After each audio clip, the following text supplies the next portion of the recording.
Welcome to the Spinal Truth Show, weekly podcast edition. I'm your host, Dr. Caleb Slater, here this week with Danielle Slater, another expert physical therapist in the field, specifically women's health, but also an expert in McKenzie physical therapy. And that's going to be the main topic for our show today, is we are going to talk about some of the different subsects of physical therapy, which ones we like, which ones we don't, and specifically talking about McKenzie. But before we do that, make sure to like and follow us on Instagram and TikTok. We are also on YouTube and Spotify. If you've heard our show, if you like hearing some different information in the medical field, hopefully some advancements in the medical field, make sure to like and follow us. So we started our own practice about 10 years ago, and we both went to University of Scranton. That's where we met, and we were both very smallly exposed to to McKenzie. Okay, I think we had like a weekend course on it, maybe even less than that. Yeah, I didn't even have that. There were, I think, like 4 topics, and our class split into groups, and one of them looked up about McKenzie and presented for like 15 minutes in front of the class. Sounds about right. So that was my... And you know what, before we get started, I wanted to mention this. So we're both physical therapists. I specialize in orthopedics. You specialize in pelvic floor women's health. When you, a lot of people don't know this, a lot of patients, when you go to school for physical therapy, it's 4 years of an undergrad and then it's 3 years of your graduate. During that 3 years, you're exposed to all of the settings that you could possibly go into as a physical therapist. And this is, so obviously orthopedics is kind of like your sports, so you can clump them together, but that's your main one. But then you're also exposed to like acute care and wound care and pediatrics and pulmonary and cardiac and home health and aquatics and women's health and wound care and all of these other different settings that you might go into. So when you come out, most physical therapists, they're aware of a lot of areas and treatments, but they're not an expert in any one of them.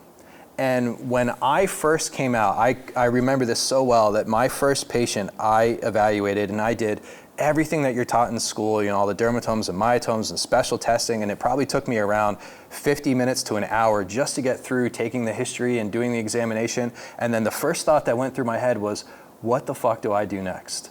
I didn't know where to go. I didn't know how to treat. And obviously that comes with experience and time, but it also comes by going a little bit more in depth in your chosen area that you pick. And you know, it could be sports, it could be pediatrics, it could be any of these. I picked orthopedics, and so many people out there, they're getting treated by a physical therapist that hasn't done any of this continuing education, any like real deep dive into becoming an expert in their given field. And to show that, I think it's about 20% of physical therapists out there actually have an advanced certification in their field, okay, like a WCS, an OCS, an NCS, like a clinical specialty. For McKenzie, it's less than 1%. I think it's actually closer to 0.2% of physical therapists out there have a McKenzie certification, okay? So not a lot of people know about this. And I feel it should be, and I hope someday it is, a part of the educational process for PTs, that you go through the entire curriculum that McKenzie puts out in their initial 4-part series course, which maybe now is a 5-part series course. I think it is, yeah. Well, and so all this to say is that you know, there are some, not like that going to courses and getting these degrees make you a good therapist, but they definitely show that you put specific time, energy, and focus into an area, into expanding your clinical skills and rationale and ability to diagnose. And it has helped me tremendously going through this. And what we both found was that the most impactful certification course we ever went to was McKenzie. But in school, it was pretty much shit on. Our school pretty much said, hey, this doesn't really work. I just felt like it was at least glossed over. Like there was no importance. There was no importance of it. The effectiveness. And there are some schools that do a little bit of a better job on this, but in general, most schools really don't teach McKenzie. Most physical therapists don't go through McKenzie training. And the only reason we did was because we were starting our own practice, and McKenzie Physical Therapy is the most well-known among other healthcare providers, like referring doctors. So we were worried about, obviously, our practice surviving, and we wanted to do anything we could to get referrals. And so I went to my first McKenzie course expecting not to get anything out of it, and I was just using it to be able to advertise. I was already an orthopedic certified specialist, so I already got my OCS. I already got my certified orthopedic manual therapy degree, so I certified through Maitland, so it's a lot of joint mobilizations, manipulations, and stuff like that. So I was. You felt like you were already the top of your. I was already in, I probably, just based on that, the top 1% or so, or 10% of our field. So I felt like I already knew a decent amount. And what I saw on that McKenzie changed the trajectory, changed the course of my treatment forever. And for the first time, I saw patients get better, like right away. I saw significant improvements in symptoms and range of motion and strength even, right away in that session. And that was an expectation of the McKenzie process. And then I went back and I went to all the courses, and I went to study groups, and I got certified, and then I trained other people in it, and you became certified, and you found the same thing. Yeah, your excitement definitely poured over to the rest of our workplace, and it encouraged me to try out a course. And as soon as I took a course, I signed up for the rest. Yeah, and you saw the same thing that I saw, was like, hey, why isn't this being used more? It's a very linear way of categorizing, evaluating, classifying, and then treating patients, and even to empowering patients to take the treatment into their own hands. Even in educating patients, they had better educational tips in order to give them on how to educate a patient and tell the patient what to expect and what not to expect and how to progress. So all that to say is that McKenzie, in my mind, if you're out there and you're having a problem and you want to know who to go to, somebody trained and certified in McKenzie is probably your best bet. But, okay, and here's what this podcast is probably about today, but there are some limitations of McKenzie. Thank you for watching the Spinal Truth Show. I hope you're finding this information helpful. If you're out there and you're still in pain and you're looking for relief, we have some solutions for you. You can schedule a consult with me or a session, but if that's not in the budget, we also have some options that are self-guided at home. You can go to thespinaltruth.com. We have courses set up right now for arm pain as well as for neck pain. They are geared towards you. They are a 4-week course, 60 videos that are self-guided by an expert in the field that you can do from the comfort of your own home at your leisure.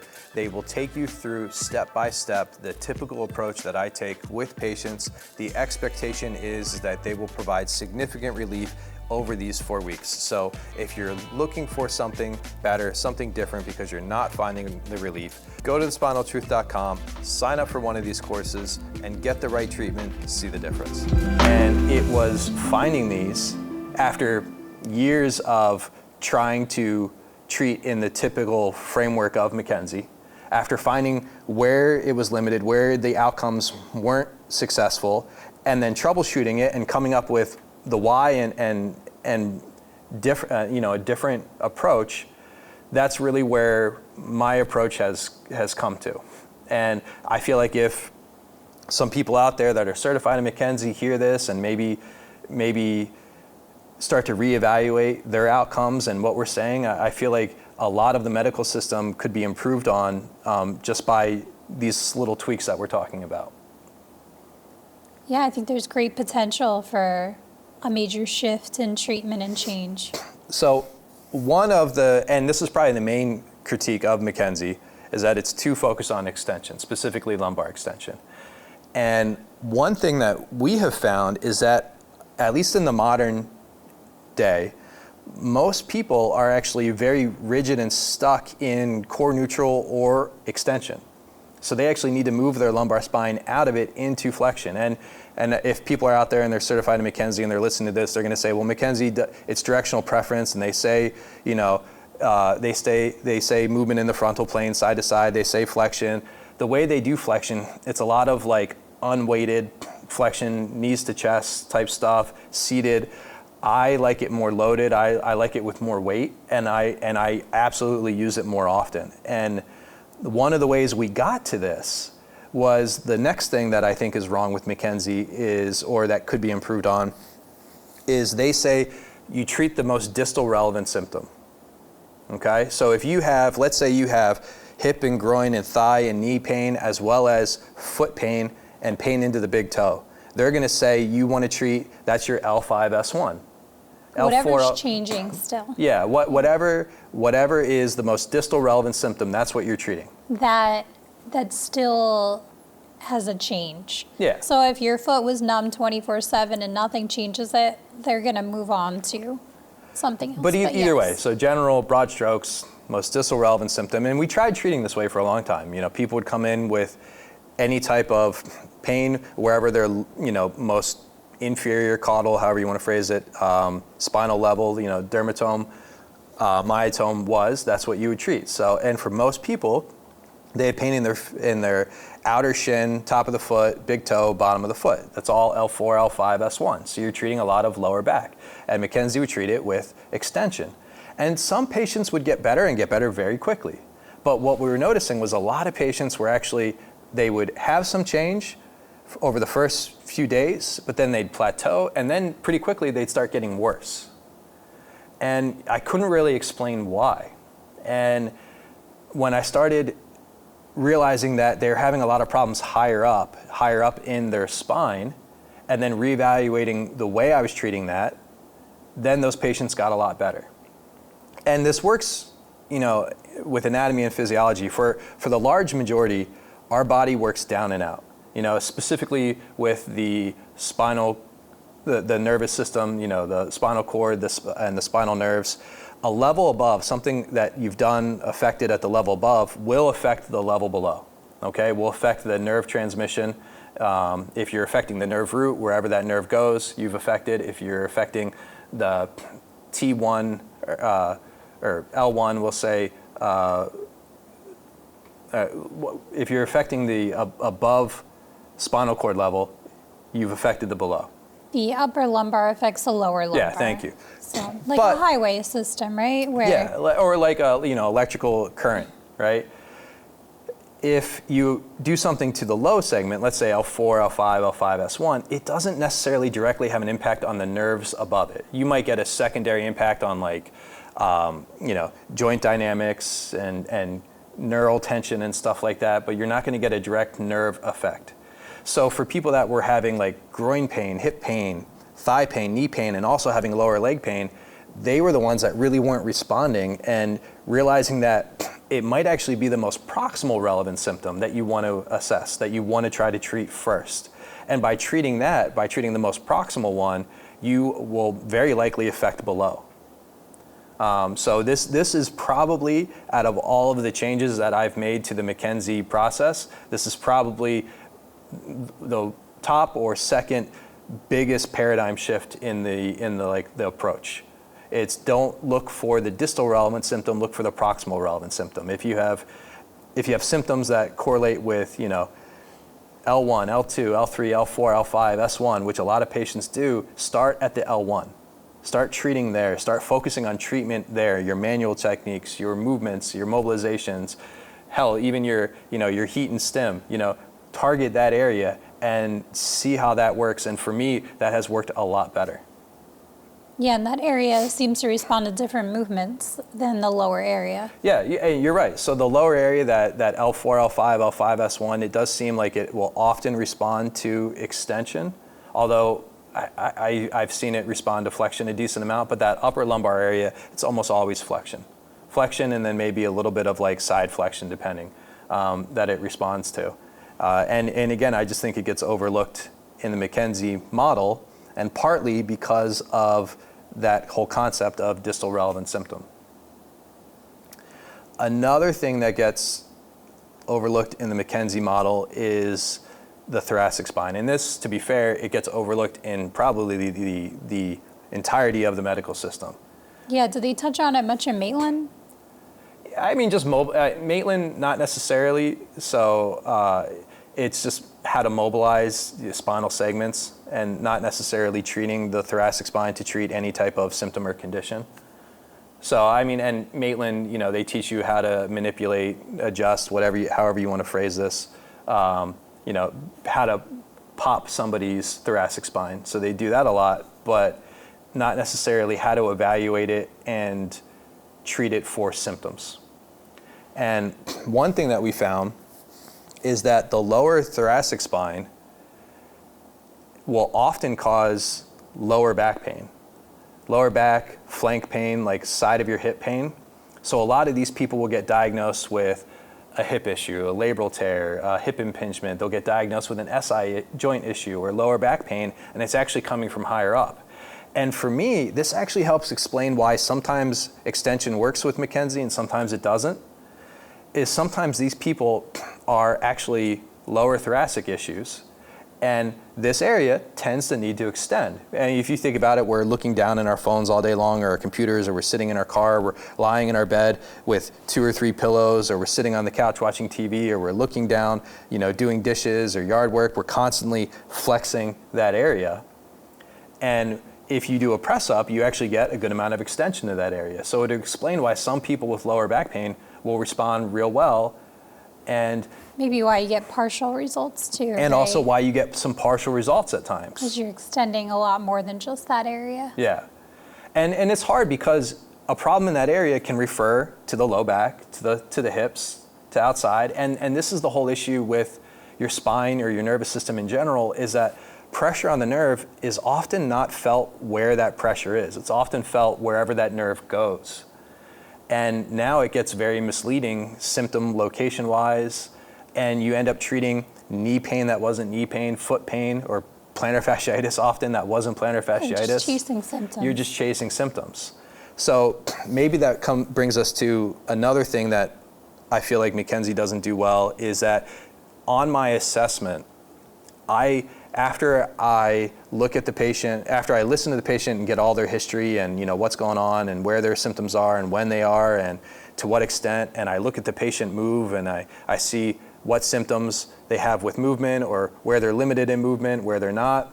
The next thing I do before I treat is if they're in person, is I do a spinal assessment where I press on the individual levels of their spine, centrally and laterally. So I press on the spinous process and then I press on the facets on both sides. And I'm specifically looking for the areas of their spine that would correlate with their symptoms. Like for the hip, it would be the, you know, T10 to L2. For the knee, it would be like L2 to L4. For the feet, it'd be, you know, L3 to L5, S1. I'm looking for those areas of the spine that could correlate to their symptoms, and I'm looking for stiffness and pain. And if we reproduce stiffness or pain, or specifically their symptoms, then that area is likely involved. And by doing that, that's how I've really come to realize that a lot of low back pain is lower thoracic pain. That a lot of, you know, symptoms that are diagnosed as SI joint issue aren't SI joint issue, stuff like that. And that's something that McKenzie doesn't do a good job with, is their manual assessment and their manual techniques. And you've been able to demonstrate, and it helps the patients validate that where their pain's coming from. Sometimes you're reproducing it when you're touching on those areas. The patient was totally unaware that area was even sore until you showed them. For a lot of people out there, you know, a lot of patients will say, well, I don't even have back pain. And a lot of times people either they don't have back pain, or they had back pain a long time ago, it went away, and it went away likely because it wasn't treated, but because you just got used to it. You got used to the pain, your body adjusted, you got used to using levels above and below, you got used to protecting that area, or your symptoms progressed and now your focus, it was your low back, and now all of a sudden your knee hurts and now your focus is on your knee. And then when you go to the doctor and you say you have knee pain, they look at your knee. So you're right, by pressing on that area, showing the patient how tender they are, because, you know, we press on I start on an area of the spine that I think is less likely to be involved, and then I work my way to the involved area. So they get an idea on what normal feels like and then what abnormal feels like, and it really does help patients see the extent of how sensitive their spine is in that area. And then also, you're right, like if you reproduce their symptoms by pushing on that segment, it really helps them, let's say, buy in to that their symptoms are coming from their spine. And McKenzie really doesn't do a great job of manual therapy.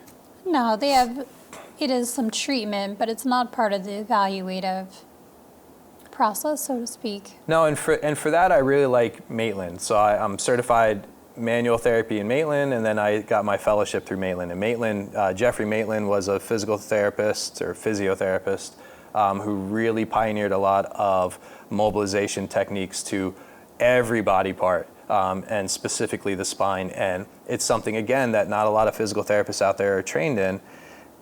But going through that training and then going through the effort of pressing on the individual levels of the spine before I would do anything, before I would diagnose or treat whatever body part the patient was coming for, that really helped me figure out that the spine is involved in a lot of this. Hey, just a quick break here and then we'll get back to the show. If you're out there and you want to see if this is the right approach for you, you can schedule a consult or a session with me. Go to thespinaltruth.com. At least set up a consult. Within 30 minutes, I will listen to your symptoms. I will go over your history. I'll go over what the approach I would take for you and the results that I would expect. My goal is to save you from continued pain, failed treatments, and prevent you from getting surgery. So go to thespinaltruth.com, set up a consult, and let me go over your symptoms. Now let's get back to the show. And all this to say, again, out of everything out there, McKenzie's my favorite. McKenzie was kind of life-changing or career-changing. I really like what they do, but I think there's some things that can be improved on. And hopefully, again, talking about this, maybe get some of this information out there. I think one aspect that we've really seen some neat insight to grow upon McKenzie's basis is that it applies to more than just orthopedics. I remember I went into that course and my specialty at that point had not been treating orthopedics, I'd been treating pelvic health, right? But a lot of my patients in pelvic health had back pain, had hip pain. Seems like a great step to further my career. And you would love the course, so I knew it would be of some value. But when I was at that course and they're suggesting how pain from the back can be the sole cause of knee pain, it clicked in my head of, well, could pain from the back be the cause of pelvic pain? I'm seeing all these patients, and there's some that I'm not successful in treating with just directed to their pelvic floor, directed. Right. Strengthening, down training, Kegels, wand. Listen to your I know all your terminology. This pelvic health, and starting to incorporate principles that they led the foundation to, and then really when that was we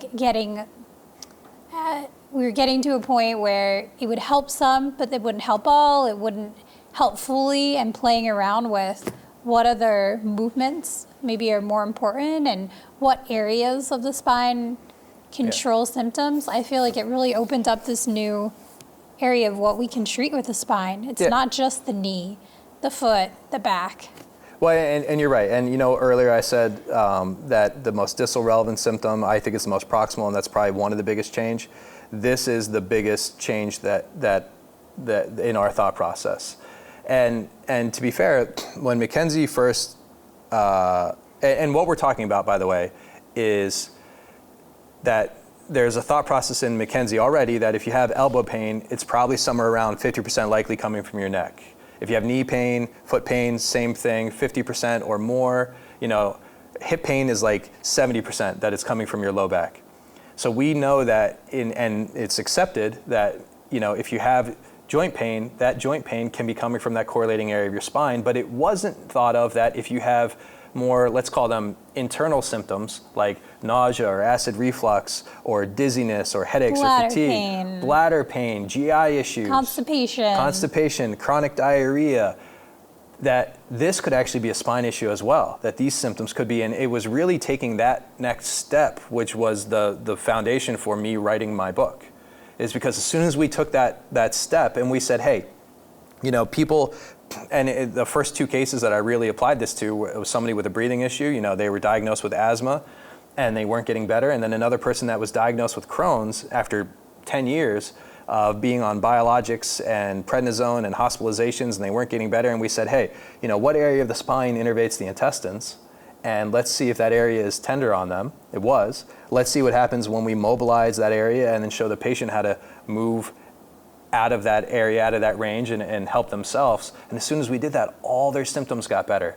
All their symptoms got better, and they went off of You're like Humira. amazed. Yeah. What impact we were having on these people. It just felt like their life was now, prior to treatment, just never going to improve. Like they had gone through everything through the typical medical system that was used to treat asthma and used to treat Crohn's, and they just weren't at their best health.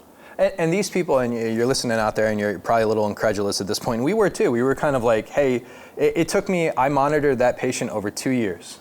Over 2 years before I decided to even tell anybody, like tell other patients, that this is a possibility. Well, I think at the same time, you were treating other patients still more orthopedically, and they were saying, you know what, did you know I had this other symptom and it's gone better? And right. You're like, like it started to like happen so frequently. Starting to categorize this, starting to like realize the patterns and stuff. And I was having a lot of patients that I was treating with things like bladder pain and constipation who were getting better. So it all kind of came together to be like, there's something here. Yeah, and again, at the beginning, we were like, hesitant about it.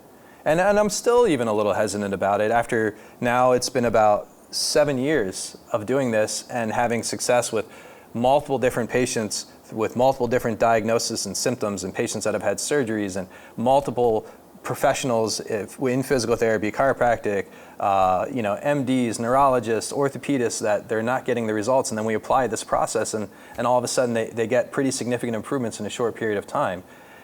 Even then, I'm still like, it's still a little hard to say, hey, you have GI issues, it might be your spine.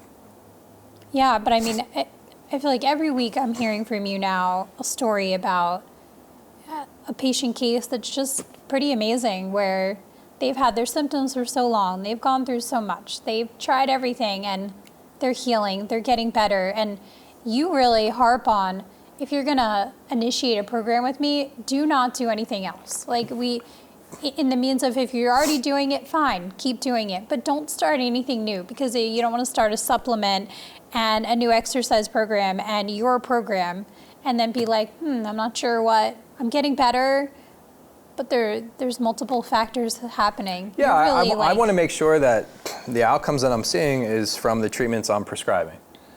For my patients and for me, and for my future patients that I'm going to treat. I want to make sure that it wasn't that they changed their mattress, or they started a new medication, or they started going to the chiropractor, and now all of a sudden they're better, and I'm miscorrelating their improvements with my treatment. Yeah, so your success has been really exciting at this point, of helping a population that I felt like had no hope. And if you're out there and you're listening to this and you're like, well, is there any proof of this out there? And everybody wants to know about, case or research and stuff. Research is coming on our end. It takes time, but you can hear from other patients that we interview on this channel. So it's on long form content on Spotify and YouTube. There's some content on TikTok under the patient testimonials or various tabs on whatever the diagnosis is, like Crohn's or ulcerative colitis, of patients talking about going through years of symptoms and getting different diagnoses or different treatments, and them just kind of not working or not working completely, and then going through this process, which I normally expect for pretty much anybody that comes in to see me. I expect somewhere around 50% improvement within 4 to 6 weeks, depending on what they're coming for. And that's the outcomes that we see. And so, but you can hear from the patients themselves, because I wouldn't expect anybody to trust what one person says at face value. But it's been paradigm shifting in how I think of patients' symptoms and how I think the medical system should treat. And that's why I constantly say on this channel that I just want the spine to be more evaluated earlier on in the diagnostic process, because a lot of things are missed. And if we just adopted that, we could prevent a lot of people from some chronic possibly even lifelong or life-altering symptoms and conditions out there, that they're just getting treatment that's just managing or having a bunch of side effects or surgeries. Yeah. And I feel like you've come to be able to appreciate the spine tremendously, but you're still using all your techniques to confirm. And I remember just the other week, I forget who or what you were seeing someone for, and when you're like, yeah, it was something in there, like, I don't know what joint it was, elbow, and I'm like, it wasn't the spine. Like, at this point, I'm like, it just thinking so much has been connected. We've seen so many stories, but that you still have this like open mind to whatever's going to help someone the most, and looking at all the facts. That I go into every patient not expecting there to be any spine involvement, but I also, after I set their baselines and I look at their body part, let's say they're there for knee pain, I'll look at their knee, I'll ask questions about their knee, I'll measure the knee, I'll examine the knee, but then before I do anything, I look at the spine. And if I find a problem, then I try to treat it in that moment and then see if their knee symptoms got better in that moment. And it's so often, it's like actually frustrating. It really is. And the other PTs that I've taught this to have come up with the same results. And that's really empowering as well, where it's not just me that's saying it, it's not just my wife, it's other people that have tried to understand this thought process and try to apply it. And then it's not just one patient or one type of patient. It's pretty much every patient that I come in contact with throughout so many different ages and diagnoses and conditions and symptoms. And now you're starting to think like, man, like, we really got a lot wrong in the medical system. And to be fair, most of the treatment when it comes to pain isn't treatment. Most of the treatment, medications, injections, they're just managing your symptoms. They're doing nothing to explain or treat the underlying cause. Facet injections, epidurals, nerve ablations, doing nothing to treat the underlying cause. Epidurals, nothing to treat the underlying cause. A lot of the physical therapy approach, it's not what I would recommend. It's core neutral strengthening. It's very light training. It's down training. It's massage. It's a lot of passive stuff. A lot of the treatments in physical therapy are passive. And it's hard for, I think, other professionals who have devoted a lot of time and energy in going through the collegiate process to that, to hear that, and then to shift the idea of their treatment. Well, and to be fair, the way I got to this was by trying to become an expert in trying to delve into every area of treatment that physical therapy has, and actually the others. I spent a few years trying to learn from other healthcare providers around the area, like acupuncturists and chiropractors, and I mean anybody. I picked some brains of reflexologists. Like I would really just try to listen to other approaches, but within physical therapy itself, I have spent time studying and going to courses for Graston and taping and acupuncture and trigger point and short foot and all and myofascial and all of this stuff. And I've used all the modalities, the ultrasound and iontophoresis and TENS and NMES and hot and cold therapies and compression and all of this stuff. And it just really wasn't working as well as I would want it to, as well as the patients would want to. And I wasn't seeing the results, and I wasn't seeing consistent results. And maybe that was the most frustrating thing, is that you could get 10 patients that would come in for, let's say, plantar fasciitis. And you could apply this treatment and you could say whatever you want, rolling or taping or mobilization or whatever. You'd apply that treatment, and some of them would get better, some of them would get partially better, but others wouldn't. And it was like, well, why did this work for one person and not the other? Or why did this help a little bit but not completely? And then you'd move on and you try something different, or you try a combination of approaches. And I've never been more successful than when I first looked to the spine, treated that first, messed with the nerves, turned the signal on, messed with the spine, got improved spinal mobility, and then if I needed to, then address the local foot musculature, if we're talking about the foot. And now I was more successful because the pain was better, because their symptoms were improved, because the nerve signal was getting there. So now they could strengthen, now they could recover more quickly with less pain. And it's just, again, it's a thought process that I want to be more widely adopted out there because I think it could help a lot of people. Maybe one last thing to talk about for the difference in approach is McKenzie, again, my favorite out there, but some improvements that could be made, is that they're really more passive. It's either the clinician doing the treatment to the patient or the patient doing the treatment, but the treatment is focused on mobility, so movement, and not focused on strengthening muscle contraction at all. It almost like stops short of building complete resolution. You get a lot of instructors that like you'll ask them about like strength and they're like no. You're just doing a lot of self-mobilization, so you're teaching the patient how to move/mobilize the area of their body or spine that you're interested in. And again, it's moving it mainly passively, which is fine, but the two pillars of my approach, it's your body needs movement, but then your body also needs strength and control in that range.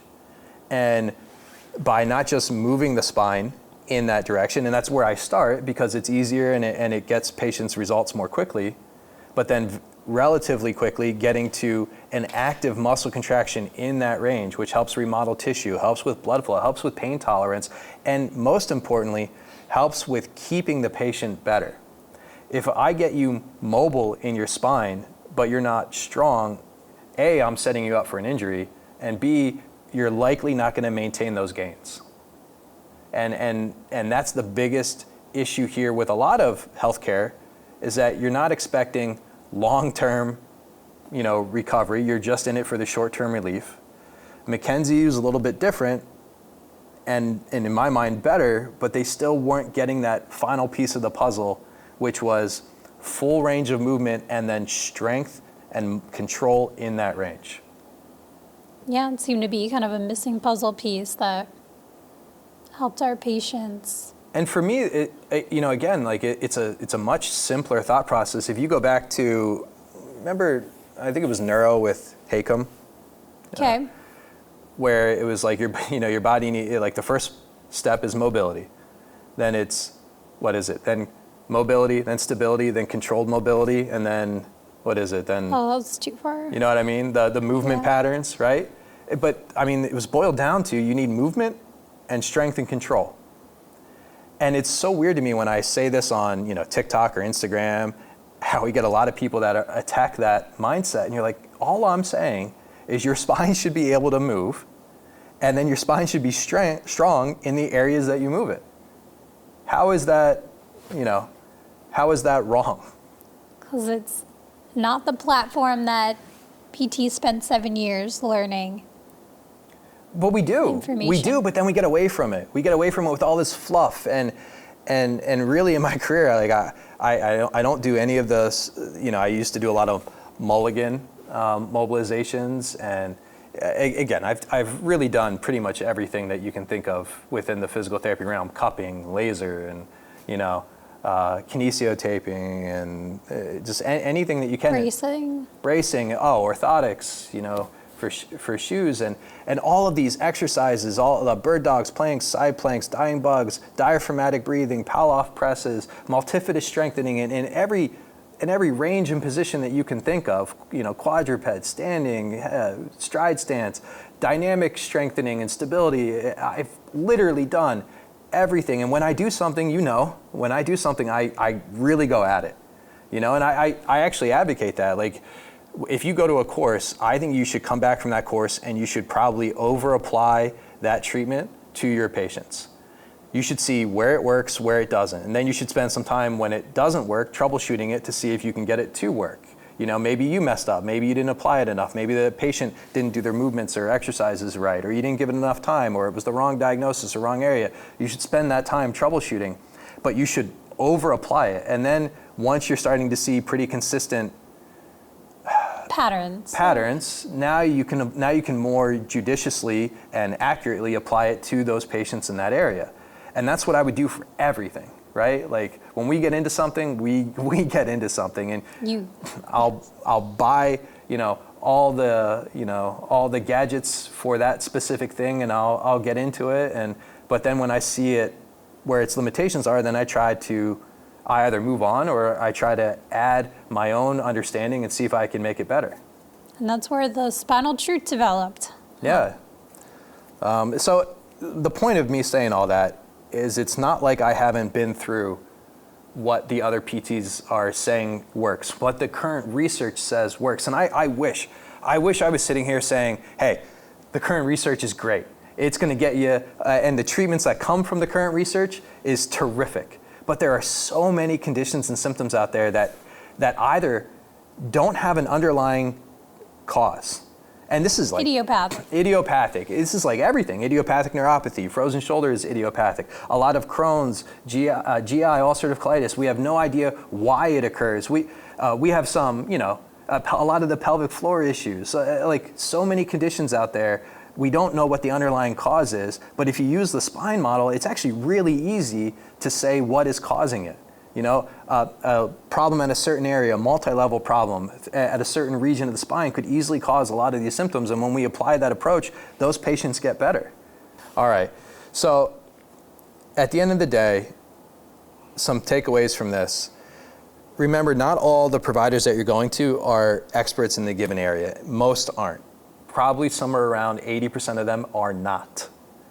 Some things to look out for are certain degrees or certifications in that area. If you're going for pelvic floor, you want to see a WCS, a PRPC behind that provider's name. Maybe you even want to see an MDT, a McKenzie certification behind that provider's name. All the degrees that you have. Great degrees.